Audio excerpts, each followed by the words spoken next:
Hi குட்டீஸ். இப்ப நாம திருக்குறள்ல 8வது அதிகாரம் அன்புடைமையில 6வது பாடலை பார்க்க போறோம். பார்க்கலாங்களா? அறத்திற்கே அன்பு சார்பு என்ப அறியார், மரத்திற்கும் அஃதே துணை. அப்படின்னா நாம தர்ம செயல்களெல்லாம் செய்யறோம்னா அதுக்கு எது மூல காரணம்? அன்பு என்ற குணம்தான். அன்பு இருந்தாதான் எல்லாரையும் நேசிக்க முடியும், எல்லா நல்ல செயல்களையும் செய்ய முடியும்.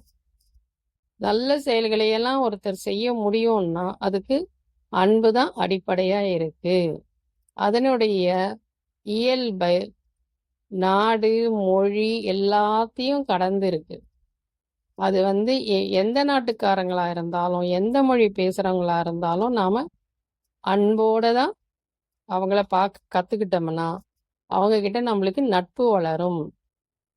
அதனால அன்போடு வாழறது, தர்மமான விஷயங்களை செய்யறது தான் மக்களுக்கு சிறந்த வாழ்க்கையை பெற்று கொடுக்கும் அப்படின்னு யார் சொல்றது? நம்ம திருக்குறள் ஐயா சொல்றாரு. அன்புடைய இயல்பு நம்மளுக்கு தெரியலன்னா, அந்த அன்பு காட்ட நம்மளுக்கு தெரியலன்னா அதனால என்ன வரும்? போர் வரும். ஒவ்வொரு நாடும் சண்டை போட்டுக்கிறாங்க இல்லையா? இந்த நாடு அந்த நாடு, மக்கள் மட்டும் சண்டை போடல, ஒவ்வொரு நாடுகளும் பெரிய சண்டை போடுது. ஏன் சண்டை போடுறாங்க? அதனால எவ்வளவு பேர் இறந்து போறாங்க இல்லையா?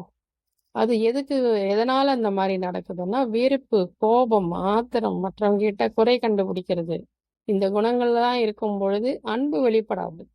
அன்புக்கு பதிலா அன்பில்லாமை, குணம் குறைதல், இதெல்லாம் தோணுது. அதனால அன்பு உயர்ந்த நிலையில இருக்கும்போது போரெல்லாம் கூட வராது. அதனால எல்லா மக்களும் அன்பு இல்லைன்னா எவ்வளவு கெடுதல்கள் ஏற்படும்ன்றத புரிஞ்சுக்கணும். அதனால எவ்வளவு வலிகள், எவ்வளவு பொருள் எல்லாம் நஷ்டமாகுது. அதெல்லாம் தவிர்க்கணும்னா மக்கள் ஒவ்வொருத்தரும் அன்பை விதைக்கணும், அன்போட வாழணும். அதுதான் அவங்களுக்கு எல்லா விதத்திலையும் நன்மையை கொடுக்கும், தர்மத்தையும் செய்ய முடியும் அப்படின்னு திருவள்ளுவர் தான் நம்மளுக்கு சொல்றார். ஓகே.